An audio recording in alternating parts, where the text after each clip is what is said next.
Life had always smiled upon Richard Chen. At 45, he stood at the pinnacle of success, running one of Silicon Valley's most innovative tech companies, living in a stunning mansion overlooking the Pacific, and married to the woman who'd been by his side since their college days. His wife Anna had been there through it all, the late nights of coding in their tiny apartment, the failed startups, and finally, the breakthrough that changed everything. Their love story was the stuff of legend in tech circles. She was the brilliant economics major who'd helped him shape his wild ideas into viable business plans, the steady hand that kept him grounded when success threatened to overwhelm him. But success, as they say, comes at a price. As Tech Vision grew from a startup into a billion-dollar empire, the distance between Richard and Anna grew too. Board meetings replaced dinner dates. International conferences took precedence over their planned vacations. Their once cozy evening conversations dwindled into quick text messages and rushed phone calls. The change started so subtly that Richard barely noticed it. It began with Victoria Lee joining as the new PR director. Fresh out of an Ivy League MBA program, she brought with her a wave of fresh ideas and an energy that reminded Richard of his early days. Her presentations were always flawless, her strategies innovative, and her dedication to work matched his own. "We should review the Asian market expansion plans," Victoria would say, casually dropping by his office at 7 in the evening. "I've found some interesting patterns in the data," and just like that, hours would fly by as they pored over spreadsheets and market analyses, their excitement building with each potential opportunity they discovered. Anna noticed the subtle shifts in her husband's behavior. The way he'd check his phone more frequently during their rare dinners together. How his eyes would light up talking about the latest project he and Victoria were working on. The increasing number of weekend strategy sessions that just couldn't wait until Monday. "You've changed," Anna said one evening, her voice heavy with unspoken words. They were sitting in their spacious kitchen, the sunset painting the marble countertops in shades of orange and gold. "We've changed." Richard looked up from his laptop, ready to dismiss her concerns with his usual, "It's just work, honey." But something in her eyes made him pause. When had they last really talked? When had he last really looked at her? The woman who'd believed in him when no one else did, who'd sold her car to fund their first office space, who'd worked double shifts at the university library so they could afford their first server rack. Yet instead of addressing these thoughts, he found himself making excuses. "The company needs me right now. We're at a crucial phase." The words felt hollow even as he spoke them. That night, as he lay awake in bed, his phone buzzed with a message from Victoria. "Just landed that deal with the Japanese investors. Wish you were here to celebrate." Something flooded in his stomach, excitement, guilt, possibility, all mixed into one confusing emotion. The next few weeks passed in a blur of late-night meetings, international calls, and stolen glances. Victoria's perfume lingered in his office long after their meetings ended. Their casual touches, a hand on a shoulder, fingers brushing while passing documents, sent electricity through his skin. Each time, the image of Anna waiting at home grew a little dimmer. The breaking point came during the company's annual gala. Anna was there in a stunning blue dress, making small talk with board members' wives. Victoria arrived in red, turning heads and commanding attention. As they all shared the same space for the first time, Richard felt his carefully constructed worlds colliding.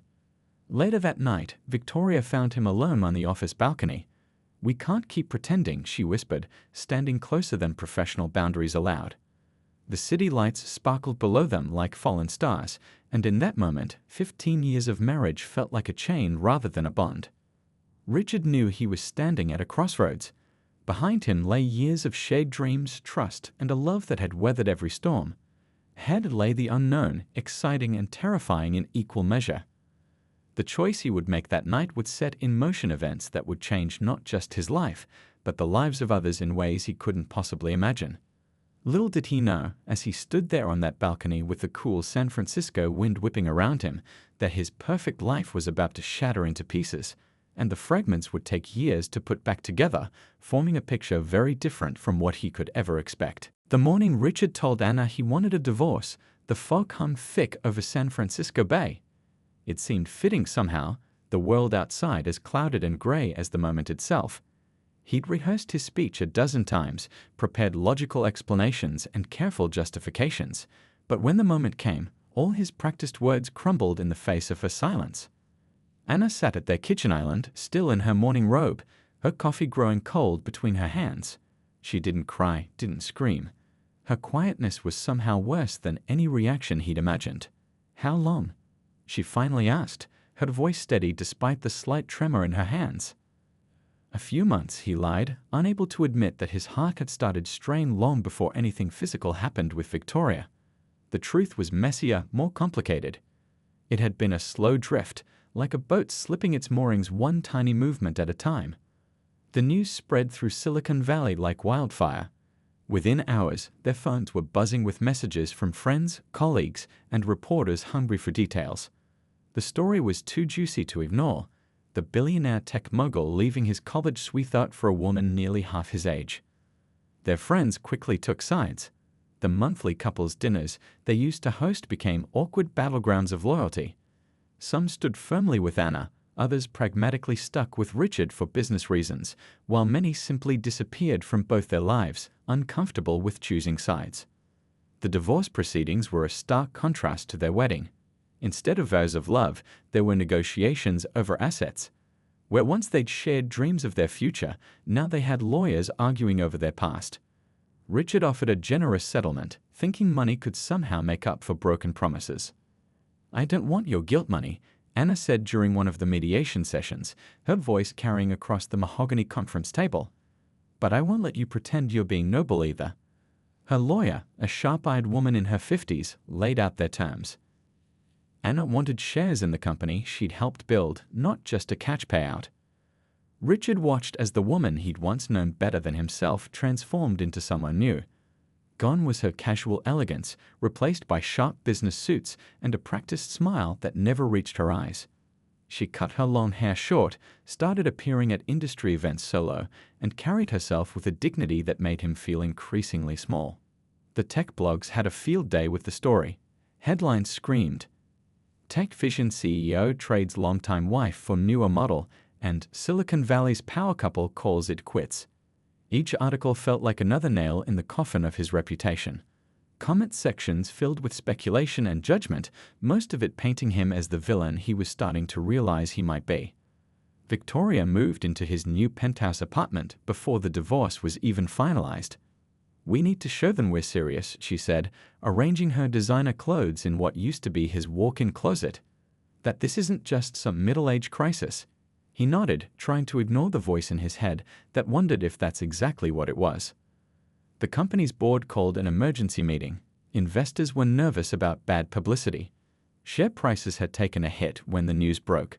"You need to manage this situation," the chairman said, looking pointedly at Victoria sitting by Richard's side. "Personal lives affect shareholder value, whether we like it or not." Richard threw himself into damage control. He hired the best PR firm in the city, made strategic charitable donations, and gave carefully worded interviews about growing apart and mutual decisions. But he couldn't control the whispers that followed him through corporate hallways or the way some investors suddenly became too busy to take his calls. The final blow came at a charity gala he'd attended with Victoria. They were picture perfect. He in his tuxedo, she stunning in a designer gown. But when Anna walked in, heads turned. She'd brought no date, wearing a simple black dress that somehow outshone every other outfit in the room. People flocked to her, offering support and friendship, while Richard and Victoria stood in their expensive bubble of isolation. Later that night, Richard found himself alone on his penthouse balcony, staring at the city lights. Victoria was inside, talking about redecorating the apartment again.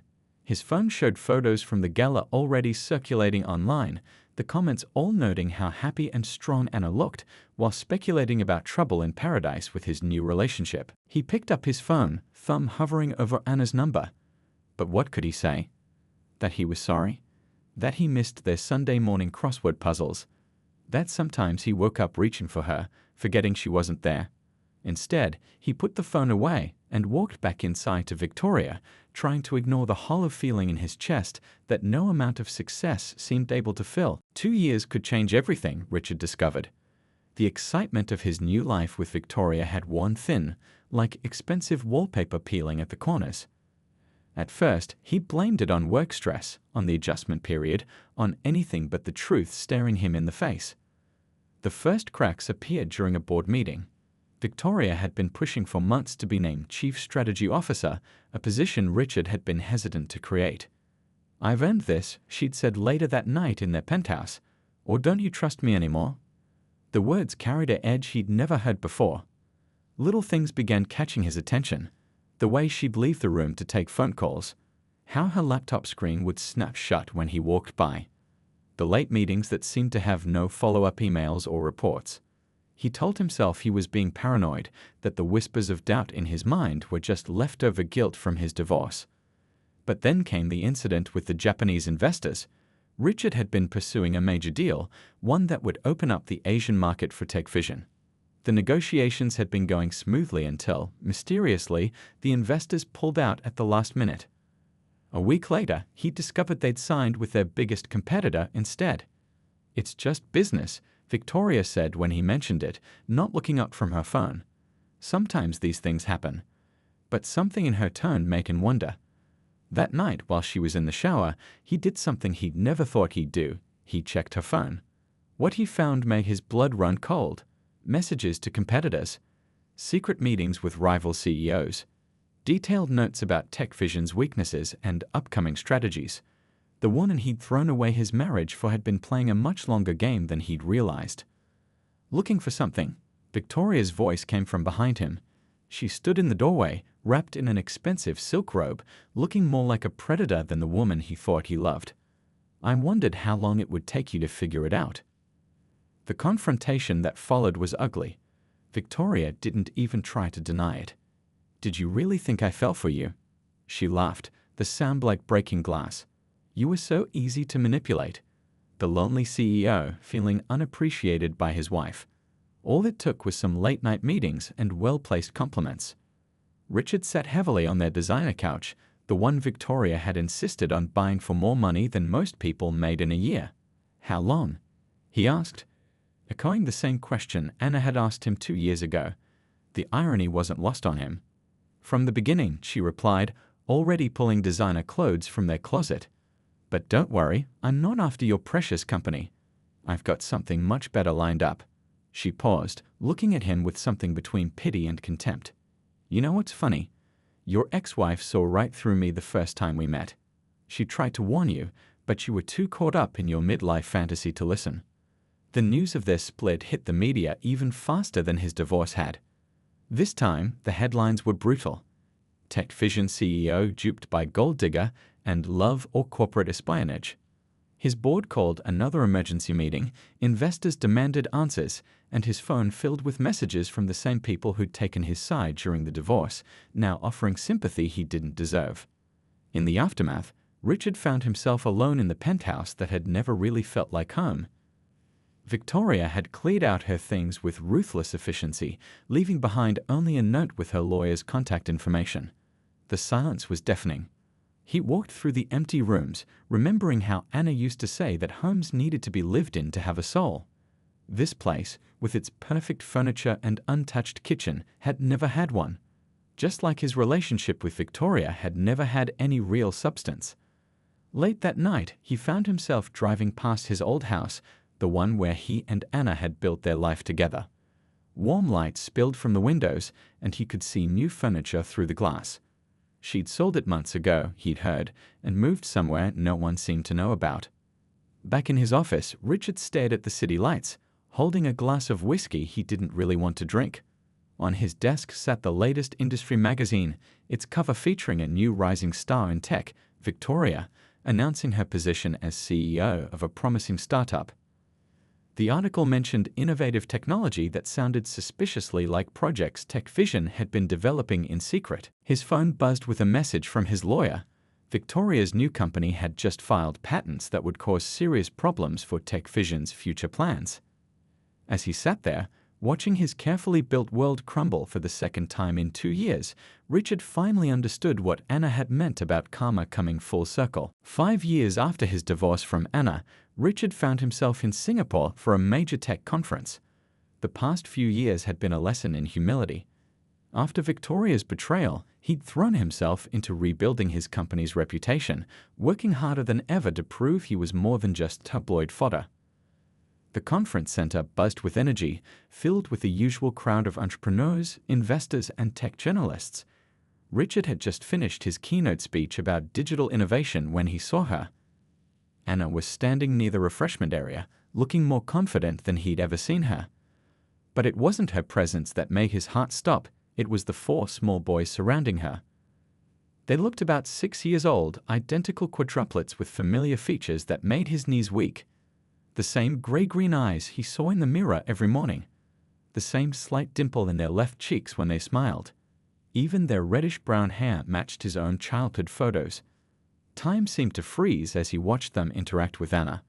One boy was carefully arranging cookies on a plate, showing the same perfectionist tendency Richard had always had. Another was explaining something with animated hand gestures, reminding him of how he used to pitch ideas to investors. The third was quietly reading a book about space, while the fourth was charming everyone around him with a confident smile. "Mr. Chen," his assistant's voice barely registered. "Your next meeting is in 5 minutes." But Richard couldn't move. His mind was racing, doing the math. The boys looked about 6 years old. The divorce was 5 years ago. Anna had disappeared from public view shortly after. He watched as Anna expertly managed all 4 boys, her natural grace evident in the way she handled their different personalities. She looked happy, fulfilled. Her business suit suggested success, and the way other conference attendees greeted her indicated she built a solid reputation here in Singapore. One of the boys looked up, catching Richard's stare. The child's curious expression was like looking into a time machine. Richard had seen that same look in his own childhood photos. The boy tugged at Anna's sleeve, pointing in his direction. When Anna looked up, their eyes met across the crowded room. The color drained from her face, but she quickly composed herself, gathering the boys closer. Richard could see her whispering something to them, probably instructions to stay close.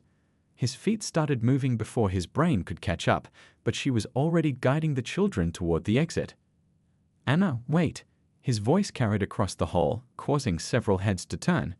She paused for just a moment, then continued walking, her hand protectively on one boy's shoulder while the others clustered around her. Richard followed at a respectful distance, his heart pounding. In the lobby, he watched as she efficiently loaded the boys into a waiting car. Just before she got in herself, she turned to face him. The look in her eyes held years of unspoken words. "They're mine, aren't they?" he asked, his voice barely above a whisper. Anna's response was measured, controlled. "You lost the right to ask that question 5 years ago." But something in her expression confirmed what he already knew in his heart. "What are their names?" he managed to ask as she turned to leave. She paused, one hand on the car door. For a moment, he thought she wouldn't answer. Then softly she said, "Andrew, Brian, Charlie, and David." Each name felt like a punch to his gut. Names he'd never known. Birthdays he'd missed. First steps, first words, first everything gone. As the car pulled away, Richard stood rooted to the spot, watching his newfound family disappear into Singapore's busy traffic. His phone buzzed repeatedly. Emails, messages, meeting reminders, but for the first time in years, none of it seemed important. Back in his hotel room that night, he couldn't sleep. He pulled out his laptop, searching for any information he could find. Anna had built a successful consulting firm in Singapore, specializing in tech startups. The business news articles praised her innovative approaches, but none mentioned her personal life or the children. He found himself looking at old photos from their marriage, seeing now what he'd been too blind to see then. In the last few pictures before their divorce, Anna had seemed different, a subtle glow, a slight change in her appearance that he'd been too self-absorbed to notice. As dawn broke over the Singapore skyline, Richard made a decision. He'd spent years chasing success, recognition, and what he thought was love, only to end up alone. Now, faced with the knowledge of 4 sons he'd never known existed, he realized he had a chance to right at least some of his wrongs. But as he sat there, watching the sunrise paint the city in shades of gold, he knew it wouldn't be easy. Anna had every reason to keep him away from their children. He'd have to prove himself worthy of being in their lives, and that would take more than money or grand gestures. It would take time, patience, and genuine change, things the old Richard had never been good at. The truth had a way of revealing itself piece by piece, like a puzzle slowly coming together. After the chance encounter at the conference, Richard couldn't return to his old life as if nothing had happened. He hired the best private investigators in Singapore, not to intrude, but to understand the life he'd been absent from. What he discovered felt like a story from someone else's life. Just 3 days after their divorce was finalized, Anna had discovered she was pregnant. She'd gone to their family doctor, the same one who'd treated them both for years. The ultrasound revealed not 1 heartbeat, but 4.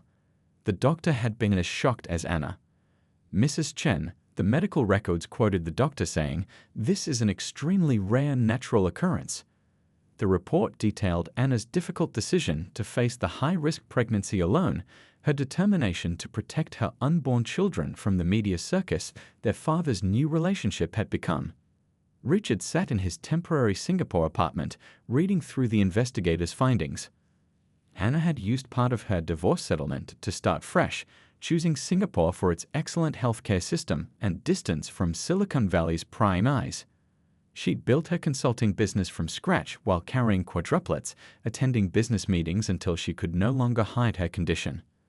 The boys had been born on a rainy Tuesday morning, Andrew arriving first, followed by Brian 7 minutes later, then Charlie 3 minutes after that, and finally David, the smallest but loudest of the 4. The hospital records showed Anna had faced complications during delivery, but she'd gotten through it with the support of a close-knit group of friends she'd made in her new home. A photo from the boy's first birthday surfaced in the investigation. 4 identical faces smeared with cake, Anna looking tired but radiantly happy. She'd organized the party in her small apartment back then, before her business took off. The decorations were simple, homemade with care rather than bought with money. Each new detail felt like a knife twisting in Richard's chest. While he'd been living his supposedly glamorous new life with Victoria, Anna had been waking up for midnight feedings times 4. When he'd been attending glitzy tech galas, she'd been teaching 4 little boys to walk, to talk, to read. The milestones he'd missed felt endless. The investigators found videos from a local playgroup, 4 little boys in matching outfits, but each showing distinct personalities. Andrew, the natural leader, always making sure his brothers followed the rules. Brian, the problem solver, figuring out puzzles meant for older children. Charlie, the quiet observer, taking in everything around him. And David, the charmer, making friends with everyone he met. Anna had handled it all with grace. She'd enrolled in Singapore's top international school, paying the fees with her growing business success. The boys were thriving academically, already showing signs of their parents' combined intelligence. Their school records showed perfect attendance, glowing teacher comments, and a note about their incredible ability to work together as a team. One discovery hit particularly hard: a handwritten letter Anna had drafted but never sent, dated just after the boy's first birthday. "Sometimes I think about telling you," she'd written. "When Andrew scrunches his nose just like you do when you're thinking hard. When Brian gets that determined look that reminds me of you tackling a tough coding problem. When Charlie sits in absolute silence, absorbed in his own world, just like he used to do. When David uses his charm to get out of trouble, and I see your smile in his. But then I remember how you looked at me the day you asked for a divorce, like I was an obstacle to your happiness, and I know I made the right choice." The letter had never been sent, but its words painted a picture of the lonely nights, the difficult decisions, the quiet strength it took to raise 4 boys while building a new life. Anna had protected them not just from the media circus, but from the potential hurt of a father who might disappear again. Richard learned that she'd never lied to the boys about him. When they asked, she simply said their father was away, running his company in America. She kept things simple, age-appropriate, never speaking ill of him, but never making excuses either. She'd even kept a file of news clippings about TechVision's success, saving them for when the boys were older. The most recent discovery was a video from their school's Father-Child Day 2 months ago. The boys had gone together, supporting each other instead of feeling left out. The camera caught them watching other kids with their dads, their expressions a mix of curiosity and something that made Richard's heart ache. As he sat surrounded by reports, photos, and documents, Richard realized that money, power, and success meant nothing compared to what he'd missed. He'd lost the chance to hear their first words, to teach them to ride bikes, to kiss scraped knees better. But maybe, if he could prove himself worthy, he might not miss everything else that was yet to come. Earning back trust proved harder than building a billion-dollar company. Richard learned this lesson slowly, painfully, as he tried to find his way back into his family's life. His first attempt to contact Anna after the conference was met with a polite but firm email from her lawyer, requesting that he respect their privacy. But Richard wasn't the same man who'd walked away 5 years ago. This time, he chose patience over demands. He started by writing letters, not to Anna, but to each of his sons. Simple, honest letters introducing himself, sharing stories about his own childhood, his hopes, his regrets. He sent them to Anna's lawyer, leaving it up to her whether to share them. Dear Andrew, one letter began, "Today I saw a little boy at the park, carefully organizing his toys before playing. It reminded me of myself at your age. I used to drive my mother crazy by arranging my books by color, then size, then alphabetically. I wonder if you do things like that too." To Brian, he wrote about his first computer, built from spare parts when he was 12. To Charlie, he shared his love for stargazing and how he used to dream about space. For David, he described funny stories from his college days when his charm had gotten him both into and out of trouble. Weeks passed without response. Richard rented a small apartment in Singapore, delegating most of his CEO duties to his trusted board members. His corporate team thought he was having a breakdown. The business magazines speculated about his sudden step back from the spotlight. But for the first time in his life, Richard didn't care about public opinion. He enrolled in parenting classes, feeling both ridiculous and humble as he sat among young first-time parents. The instructor, a kind-faced woman in her 60s, never judged him when he stayed after class to ask questions about connecting with older children. One rainy morning, 2 months after he'd started sending letters, his phone buzzed with an email from Anna. His hands shook as he opened it. "The boys have questions," she wrote. "If you're serious about being in their lives, we need to set some ground rules." Their first meeting was in a family counselor's office. Anna had chosen the place, a neutral ground where the boys would feel safe. Richard arrived early, his heart pounding as he waited. When they walked in, all 4 boys hiding slightly behind their mother, he forgot every carefully prepared speech. "Boys," Anna said softly, "this is your father." 4 pairs of eyes, so like his own, studied him with a mix of curiosity and caution. Andrew, ever the protector, stepped slightly in front of his brothers. Brian's eyes darted around the room, analyzing everything. Charlie hung back, watching quietly, while David offered a tentative smile. The counselor guided them through that first awkward meeting. The boys had been well prepared, asking questions that showed both their intelligence and their mother's careful nurturing. "Why didn't you want us?" Andrew asked directly, his young voice steady but hurt. Richard's practiced answers disappeared. "I didn't know about you," he said honestly. "But that's not an excuse. I made bad choices that hurt your mom, and in doing that, I hurt you too. I can't change the past, but I'd like to be here now, if you'll let me." Over the next few weeks, visits became more regular. Always supervised, always structured, but slowly getting easier. Richard learned to tell his sons apart by their subtle differences: Andrew's serious expressions, Brian's thoughtful pauses, Charlie's observant glances, David's quick smiles. He discovered that Andrew loved building elaborate Lego structures, following the instructions perfectly. Brian preferred to create his own designs, already showing an inventor's mind. Charlie could spend hours reading about animals and nature, while David had already started a business selling handmade bracelets to his classmates. Each visit taught him something new about patience and humility.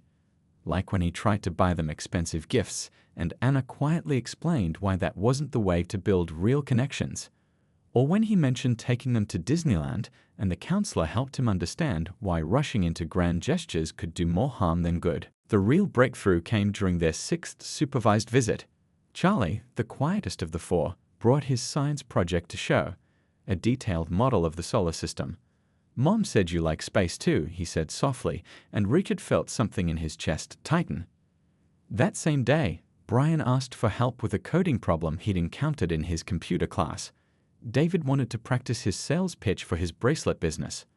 Andrew showed him the schedule he created to help his brothers stay organized. Small moments, but they felt like miracles to a father learning to be worthy of that title. After each visit, Richard would sit in his apartment, writing detailed notes about every interaction, every preference, every small detail about his sons. He was building a different kind of database now, not of market trends or user behaviors, but of 4 young lives he was desperately trying to understand and be part of. Anna watched it all with cautious eyes, her protective instincts warring with her desire to give her sons what they needed. She saw the changes in Richard, the way he listened more than he spoke, how he respected boundaries, his willingness to learn and adapt. It wasn't forgiveness, not yet, but it was a start. Time has a way of healing wounds, not by erasing them, but by teaching us how to carry them better. Over 2 years of patient effort, Richard learned this lesson through countless small moments with his sons. The journey wasn't always smooth, but every step forward felt like a victory. His decision to open TechVision's Singapore office raised eyebrows in Silicon Valley, but Richard knew his priorities now. He'd converted the top floor into a comfortable family space, complete with a homework area, games, and a small science lab. The boys would come after school 3 days a week, supervised at first by their counselor, then eventually just by Anna. Andrew, now 8, had taken charge of organizing the space, creating detailed schedules for when each brother could use different areas. "Dad," he'd say, sounding so grown-up it made Richard's heart ache, "I've updated the calendar to include your board meeting times so we won't disturb you." Brian had claimed a corner of the lab for his inventions. His latest project was a robot that could sort his brother's Lego pieces by color and size. "I got the idea from your story about organizing your room as a kid," he told Richard one afternoon, making his father realize how much those early letters had meant. Charlie's quiet nature had slowly opened up, especially after Richard installed a telescope on the office roof. Their stargazing sessions became a special time for just the two of them, sharing comfortable silences and occasional deep conversations about the universe and their place in it. David's natural charm had found its perfect outlet in the office environment. He'd set up his bracelet business in a small conference room, even convincing some of Richard's employees to become customers. "It's called networking, Dad," he'd explain with a grin that reminded Richard so much of his younger self. The real change came in unexpected ways. Like the day Richard skipped a crucial investor meeting because Charlie had a severe asthma attack. He'd rushed to the hospital without a second thought, arriving just after Anna. They sat together in the waiting room, their shared worry breaking down old barriers. "You've changed," Anna said softly as they watched Charlie sleeping peacefully after the doctors had treated him. It wasn't forgiveness exactly, but it was acknowledgement, and that meant everything. The boy's 8th birthday became a turning point. Richard had learned enough by then to know that expensive gifts weren't the answer. Instead, he'd spent months helping each son with a special project. He helped Andrew create a digital organization system for the family's schedules. With Brian, he built a small programmable robot. For Charlie, they put together a detailed star map of the night sky on the day he was born. And for David, they designed a proper business plan for his bracelet company. The party was held in the garden of Anna's house, the first time Richard had been invited there. The boys had friends over, running around playing games, but what struck him most was how normal it felt. He wasn't the billionaire CEO or the absent father anymore. He was just Dad, manning the barbecue grill, wearing a silly apron the boys had given him. Late that evening, after the guests had left and the boys were inside playing with their friends, Anna joined him on the patio. The Singapore sky was painted in soft purples and oranges, a warm breeze carrying the scent of the flowers she'd planted. "Thank you," he said quietly, "for giving me another chance with them." Anna was silent for a moment, watching through the window as their sons laughed together. "You know," she finally said, "when I first found out I was pregnant, I was terrified. Not just because I was alone, but because I had 4 lives to protect. I didn't want them to grow up feeling abandoned or unwanted." "You did an amazing job," Richard replied, meaning every word. "They're incredible kids." "They are," she agreed. "And they need their father. Not your money, not your influence, just you. The real you, the one I'm finally seeing again." It wasn't a dramatic reconciliation. There were no grand gestures or sweeping declarations. Instead, it was a quiet acknowledgement that people could change, that second chances were possible, that love in all its forms could heal even the deepest wounds. As they sat there watching the sunset, their 4 boys playing inside, Richard understood that true success wasn't measured in stock prices or business deals. It was measured in Andrew's proud smile when he solved a problem, in Brian's excited explanations of his latest invention, in Charlie's peaceful presence during their stargazing sessions, and in David's infectious laughter. He'd lost his way once, chasing what he thought was happiness. But life had given him an unexpected second chance, and this time he knew exactly what mattered. His family wasn't perfect. They were still healing, still learning, still growing together. But they were real, and that made them more precious than any fortune he could ever build.